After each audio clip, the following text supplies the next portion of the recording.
Conto. Pense de Isaac Asimov. Genevieve Henschel, doutora em medicina, tinha as mãos enfiadas nos bolsos do seu jaleco de laboratório. O contorno dos punhos cerrados lá dentro aparecia claramente, mas falava num tom calmo. O fato, dizia ela, é que estou quase pronta, mas vou precisar de ajuda para continuar tocando a coisa pelo tempo necessário para ficar pronta. James Berkowitz, um físico que tendia a proteger meras médicas, quando eram atraentes demais para serem desprezadas, tinha o hábito de chamá-la Jenny Wren asterisco, sempre que ninguém o estava ouvindo. Gostava de dizer que Jenny Wren possuía um perfil clássico e sobrancelhas surpreendentemente suaves, e no íntimo, considerava que atrás dela se adensava um cérebro dos mais aguçados. Seria a melhor forma para expressar sua admiração, do perfil clássico, sem cair num chauvinismo masculino. Sem dúvida, admirar o cérebro era preferível, mas, em geral, evitava fazê-lo em voz alta na presença dela. Não acho que o escritório central vá ter paciência por muito mais tempo, disse ele, com o polegar raspando o queixo com barba por fazer.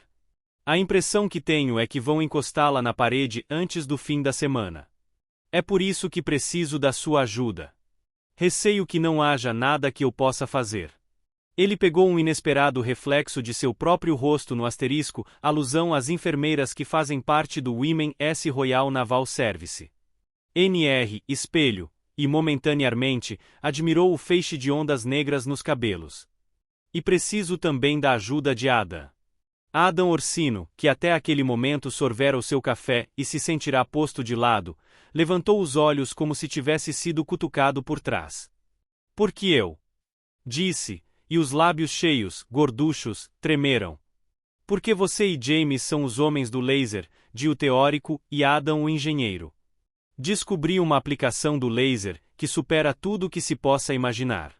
Sei que não vou conseguir convencer os de lá, mas vocês dois conseguiriam. Desde que você seja capaz de nos convencer primeiro, disse Berkowitz. Está bem. Suponhamos que vocês me concedam 1 hora de seu valioso tempo, se não se importam de conhecer algo absolutamente novo em termos de laser. Poderão descontar dos intervalos para o cafezinho. O laboratório da doutora Henschel era dominado por seu computador. Não que o computador fosse singularmente grande, mas era virtualmente onipresente. Henschel aprenderá tecnologia de computação por si mesma, e modificara e ampliara seu computador até que ninguém, a não ser ela, e Berkowitz às vezes pensava, nem mesmo ela, conseguia manejá-lo com facilidade. Nada mal, Henschel costumava dizer, para alguém do ramo das ciências biológicas. Ela fechou a porta sem dizer palavra, depois virou-se para encarar os dois com uma expressão sombria. Berkowitz estava incomodamente consciente de um leve odor desagradável no ar, e o nariz franzido de Orsino mostrava que também ele percebia o cheiro. Deixem-me enumerar as aplicações do laser, disse Henschel, se não se importam que eu ensine os padres a rezar em missa. O laser é radiação coerente, com todas as ondas luminosas da mesma extensão e movendo-se na mesma direção, por isso é livre de ruído, e pode ser usado em holografia. Modulando as formas das ondas, podemos imprimir informação com alto grau de precisão. Além disso, como as ondas luminosas possuem apenas 1/1000º da extensão das ondas de rádio, um raio laser pode transportar 1 milhão de vezes mais informação que uma onda de rádio equivalente. Berkowitz parecia divertir-se.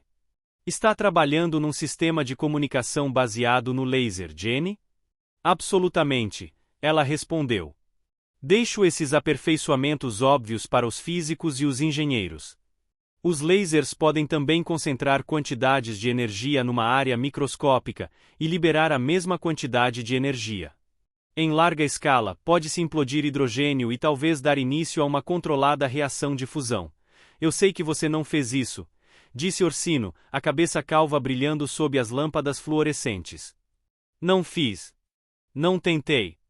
Numa escala menor, pode-se abrir buracos nos mais refratários materiais, soldar pedaços selecionados, aquecê-los, poli-los e marcá-los. Pode-se remover ou fundir minúsculas porções em áreas restritas, com o calor liberado tão rapidamente que as áreas ao redor não têm tempo de se aquecer antes que o tratamento esteja encerrado. Pode-se trabalhar na retina dos olhos, na dentina do dente, e assim por diante. E, naturalmente, o laser é capaz de ampliar sinais fracos com grande precisão. E por que está nos contando tudo isso? Perguntou Berkowitz. Para destacar que essas propriedades podem ser utilizadas em meu próprio campo, que, como sabem, é a neurofisiologia. Ela ajeitou os cabelos castanhos com as mãos, como se, de repente, tivesse ficado nervosa. Há décadas, continuou, somos capazes de medir os minúsculos e instáveis potenciais elétricos do cérebro e registrá-los como eletroencefalogramas, ou EEGs. Obtemos ondas alfa, beta, delta, teta, variações diferentes em vezes diferentes, conforme os olhos estejam abertos ou fechados, conforme a pessoa esteja acordada, meditando ou adormecida. Mas temos tirado muito pouca informação de tudo isso. O problema é que estamos trabalhando com os sinais de 10 bilhões de neuronews em combinações variáveis. É como ouvir o ruído de todos os seres humanos da Terra, 1, 2,5 terras, de uma grande distância e tentar captar conversas individuais. Isto não pode ser feito. Podemos detectar alguns movimentos grandes, globais, uma guerra mundial e o aumento no volume de ruído, mas nada mais delicado. Do mesmo modo, podemos relatar algumas grandes disfunções do cérebro, como a epilepsia, mas nada mais delicado.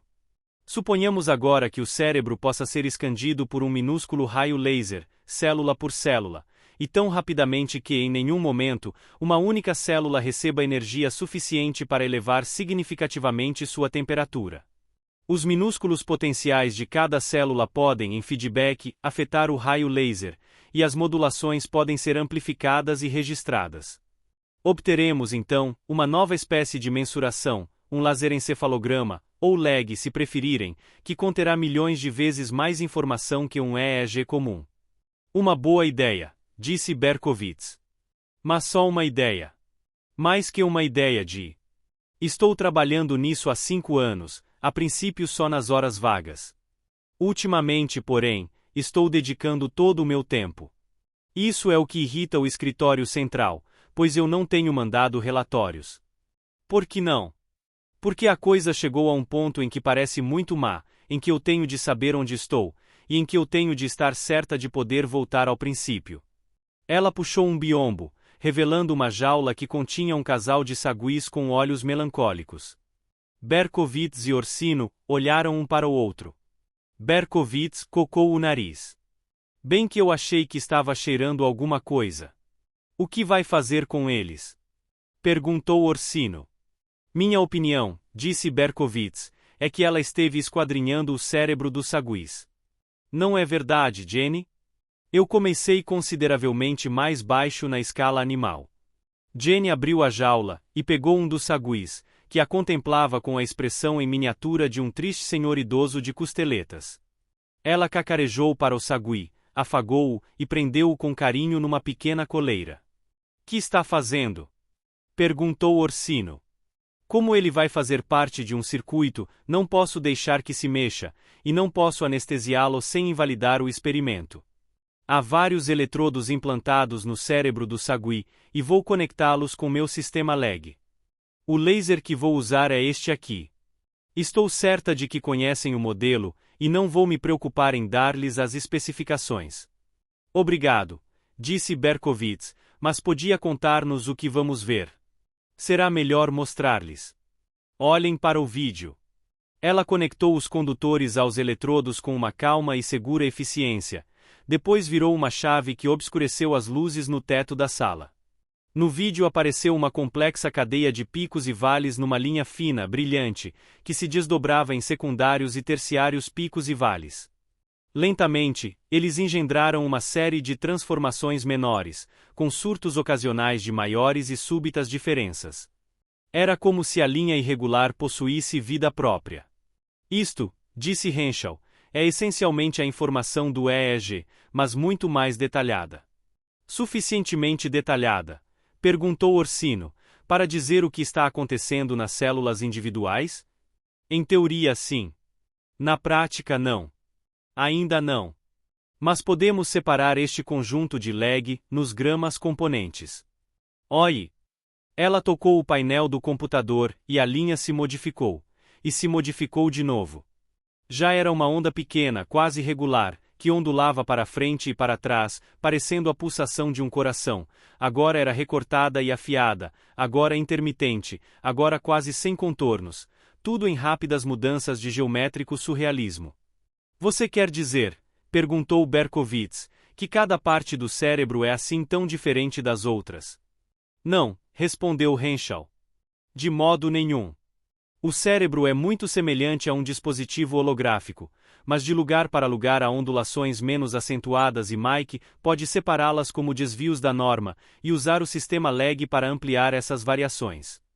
As ampliações podem variar de 10.000 a 10 milhões de vezes. O sistema laser tem essa ausência de ruído. Quem é Mike? Perguntou Orsino. Mike? Exclamou Henschel, momentaneamente embaraçada. As maçãs do seu rosto coraram ligeiramente. Eu disse. Bem, eu o chamo assim às vezes. É um apelido para o meu computador. Ela fez o braço ondular, indicando a sala ao redor. Meu computador, Mike. Muito cuidadosamente programado. Berkowitz abanou a cabeça. Tudo bem, Jenny, o que significa tudo isso? Se você tem um novo dispositivo para esquadrinhar o cérebro utilizando lasers, ótimo. É uma interessante aplicação e você está certa, eu não teria pensado nisso, porque não sou neurofisiologista. Mas por que não registrar isso num relatório? Parece-me que o escritório central apoiaria. Isto é apenas o começo. Ela desligou o dispositivo e pôs um pedaço de fruta na boca do sagui. A criatura não parecia alarmada nem incomodada. Mastigava lentamente. Henschel soltou-lhe os fios condutores, mas conservou-o na coleira. Posso identificar os vários gramas distintos, disse ela. Alguns estão associados com os vários sentidos, outros com reações viscerais, outros com emoções. Podemos fazer muita coisa com isso, mas não pretendo parar por aí. O mais interessante de tudo é que um dos gramas está associado com o pensamento abstrato. O rosto gorducho de Orsino franziu-se numa expressão de descrença. Como pode dizer isso? Disse. Essa forma particular de grama fica mais pronunciada quando se vai subindo pela escala animal até cérebros de maior complexidade. Isso não acontece com nenhum outro grama. Além disso, ela fez uma pausa, depois, como se reunindo força de vontade, continuou. Esses gramas estão enormemente ampliados. Podem ser captados, detectados. Posso dizer, vagamente, que são pensamentos. Por Deus! Exclamou Berkowitz. Telepatia. Sim, ela respondeu desafiante. Exatamente. Não admira que você não queira reportar isso. Vamos em frente, Jenny. Por que não? Disse Henschel num tom acalorado. Presumo que não possa haver telepatia utilizando apenas os padrões potenciais, não ampliados do cérebro humano, do mesmo modo como não é possível ver contornos na superfície de Marte a olho nu. Mas desde que tenham sido inventados instrumentos, como o telescópio, com isto. Então, conte ao escritório central. Não, disse Henschel. Eles não acreditarão em mim. Tentarão me deter. Mas levarão seriamente em conta a sua opinião, Jim, e a sua Ada. O que espera que contemos a eles? Disse Berkowitz. A experiência que vão ter aqui. Vou pôr novamente os condutores no sagui, e fazer com que Mike, meu computador, capte o grama de pensamento abstrato. Só levará um momento. O computador sempre seleciona o pensamento abstrato, a menos que seja orientado para não fazê-lo. Por quê? Porque o computador pensa também? Disse Berkowitz, rindo. Isso não é assim tão engraçado, disse Henschel. Suspeito que há uma ressonância. Este computador é suficientemente complexo para destacar um padrão eletromagnético que possa ter elementos em comum com o grama de pensamento abstrato. Em todo caso, as ondas do cérebro do sagui tremulavam novamente no vídeo, mas os homens não tinham visto antes o grama que aparecia. Era um grama de complexidade quase felpuda, que variava constantemente. Não estou detectando nada, disse Orsino. Tenho que colocá-lo no circuito receptor, explicou Henschel. Você quer dizer implantar eletrodos em nossos cérebros? Perguntou Berkowitz. Não, apenas no crânio. Isso seria suficiente. Eu prefiro Adam, porque não há cabelo isolante. Oh, venha cá, eu mesma tenho sido parte do circuito. Não vai doer. Orsino submeteu-se de má vontade. Seus músculos estavam visivelmente tensos, mas deixou que os fios condutores fossem presos a seu crânio. Está percebendo alguma coisa? Perguntou Henschel. Orsino empinou a cabeça, adotando uma postura de quem estava à escuta. Seu interesse parecia aumentar, mesmo contra a sua vontade. Acho que estou percebendo um rumor, disse ele, e um guincho um pouco alto, e isto é engraçado, uma espécie de convulsão. Evidentemente não é provável que o sagui pense em palavras, disse Berkowitz. Certamente não, disse Henschel.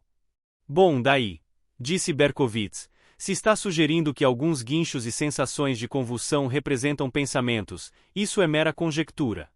Não está sendo convincente. Então, vamos subir outra vez na escala animal, disse Henschel. Ela tirou o sagui da coleira e colocou-o de novo na jaula.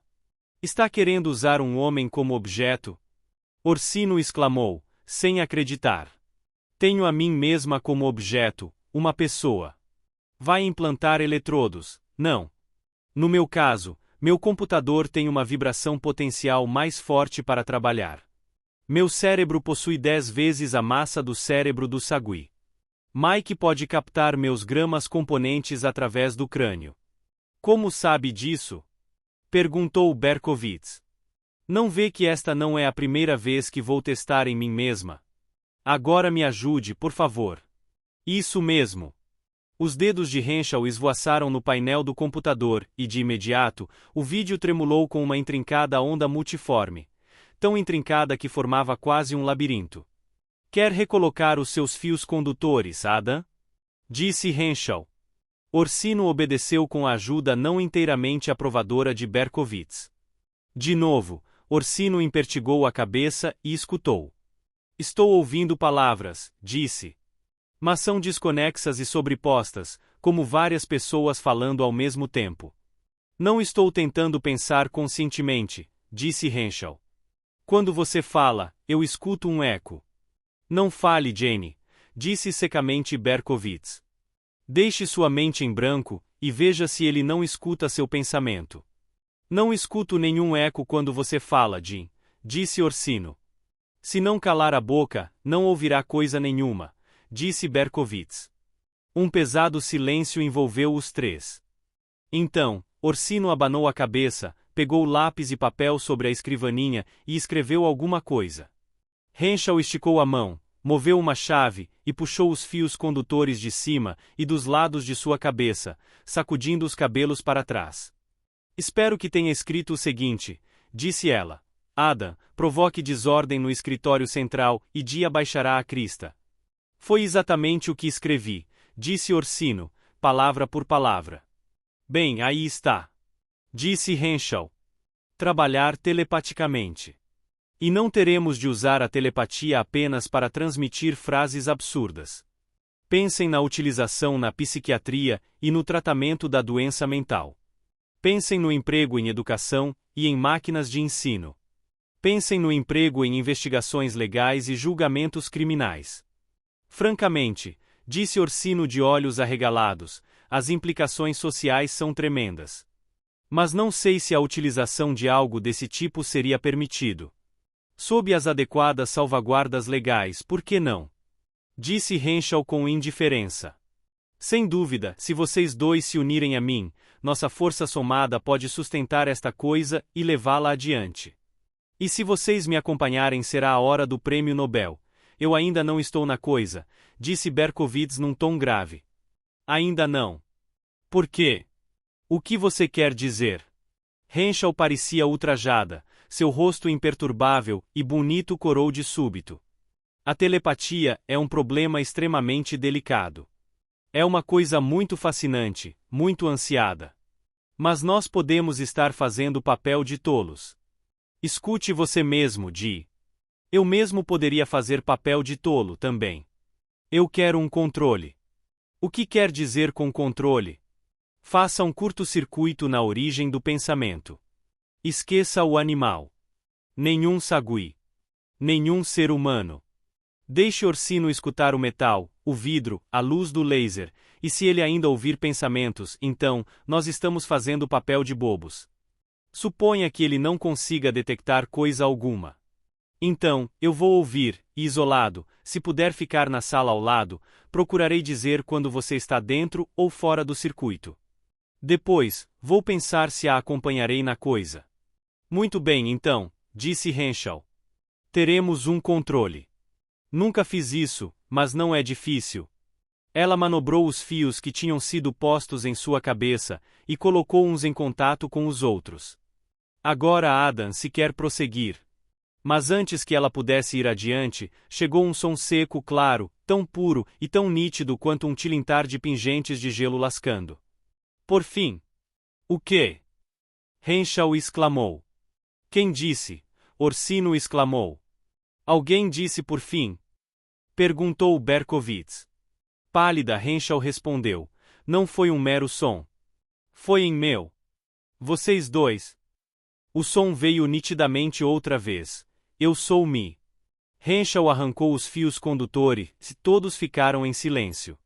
Acho que é meu computador, disse ela com um movimento sem voz dos lábios. Mike. Você está querendo dizer que ele está pensando? Perguntou Orsino, quase também sem voz. Henshaw conseguiu falar com uma voz irreconhecível, mas que pelo menos recobrara o som. Eu disse que ele era suficientemente complexo para ter alguma coisa a mais. Vocês acham? Ele sempre se desviou automaticamente para o grama de pensamento abstrato de qualquer cérebro que estivesse em seu circuito. Vocês acham que sem nenhum cérebro no circuito, ele se voltaria para o seu próprio cérebro? Houve silêncio, depois Berkowitz falou. Você está tentando dizer que este computador pensa, mas que não pode expressar seus pensamentos quando está submetido às normas da programação. Mas que, tendo conseguido uma chance com seu sistema leg. Mas como pode ser isto? Disse Orsino em voz alta. Ninguém estava recebendo. Não é a mesma coisa. O computador trabalha com intensidades de força muito maiores que os cérebros, disse Henshaw. Suponho que possa amplificar-se a ponto de poder ser detectado diretamente, sem ajuda artificial. O que mais seria capaz de explicar? Bem, disse Berkowitz abruptamente. Temos então outro emprego do laser. Ele pode os capacitar a falar com computadores como inteligências independentes, pessoa a pessoa. Oh Deus, o que vamos fazer agora? Disse Henshaw. Isaac Asimov, publicado originalmente no livro Nós, Robôs, Emus Editora 06. Ponto de vista: Roger veio procurar o pai, em parte porque era domingo, e pelo direito seu pai não devia estar trabalhando. Roger queria ter certeza de que tudo estava bem. Não era difícil encontrar o pai de Roger, porque todas as pessoas que trabalhavam com Multivac, o computador gigante, viviam com suas famílias numa mesma área.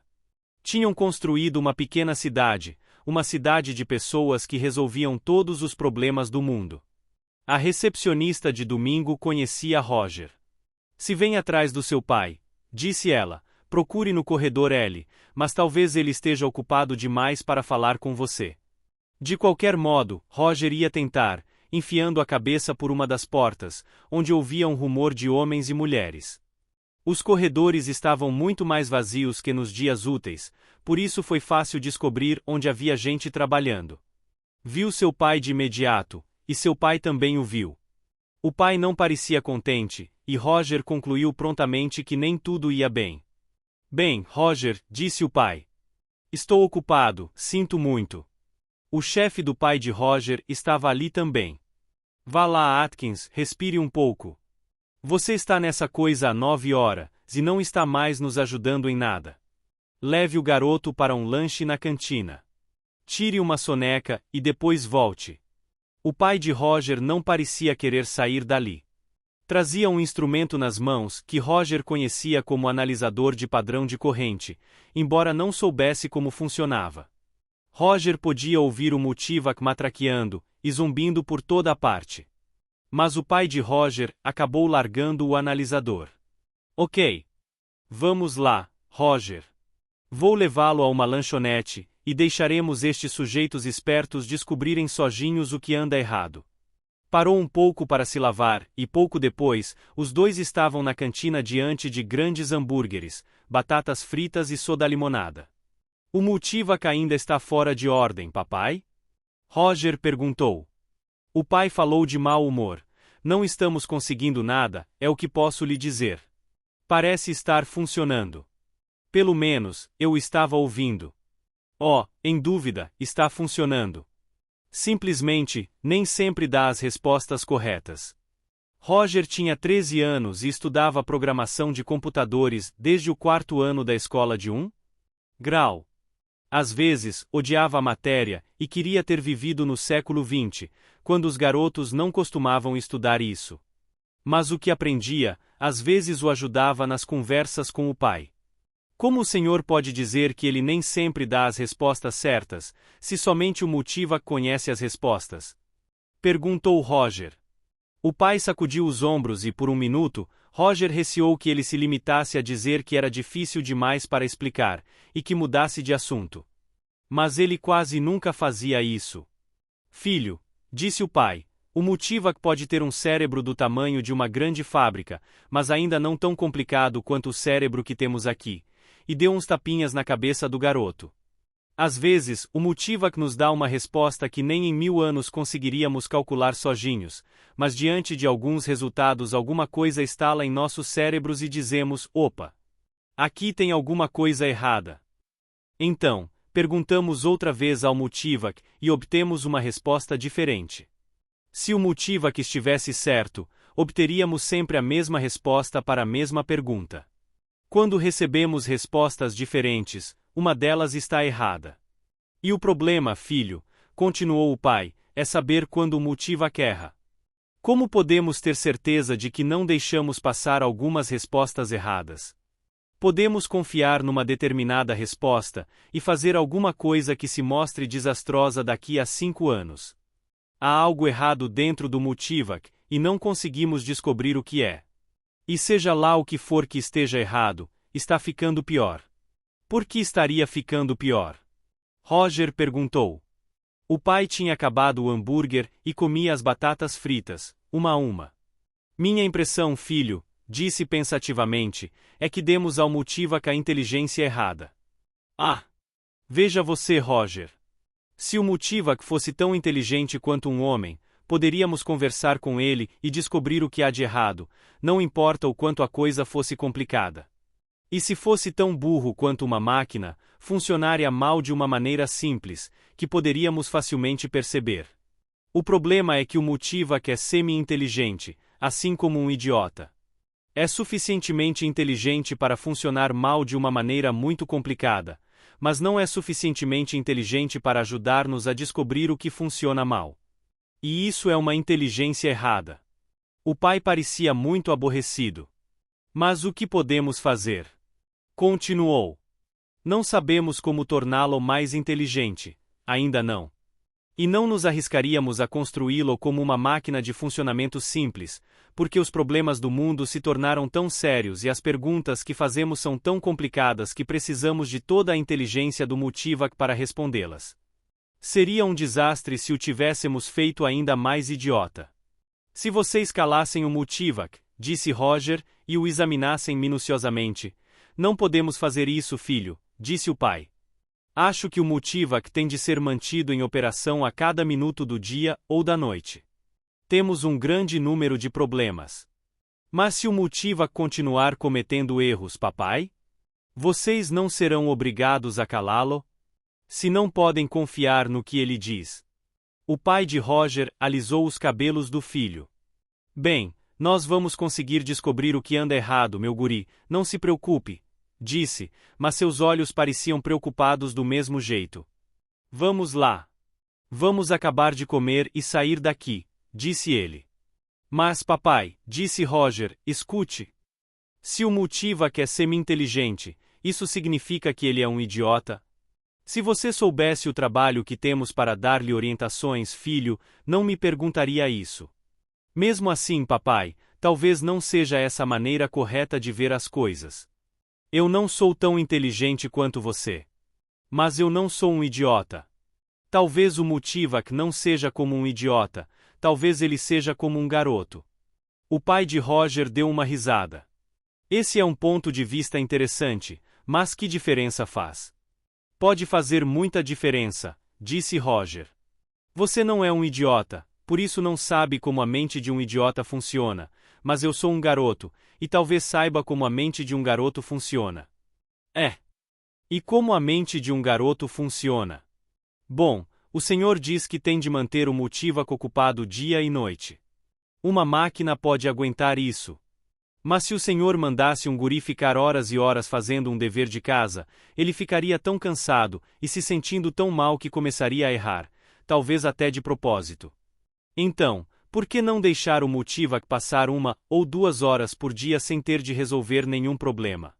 Deixá-lo matraquear e zombir sozinho, do modo que quiser. O pai de Roger parecia estar pensando muito. Tirou o mini-computador do bolso e testou algumas combinações. Depois falou: sabe de uma coisa, Roger, se eu pegar o que você está dizendo e transformar em integrais de Platt, acho que faz um certo sentido. E podemos ter certeza que é preferível 32 horas do que 34, saindo tudo errado. O pai sacudiu a cabeça, desviou os olhos do mini-computador e, como se Roger fosse o perito, perguntou: você tem certeza, filho? Roger tinha certeza. Papai, disse ele, um guri também precisa brincar. Fim do conto. Contribua com o canal para que possamos continuar produzindo audiolivros. Doe em livepix.gg/eaudiolivro.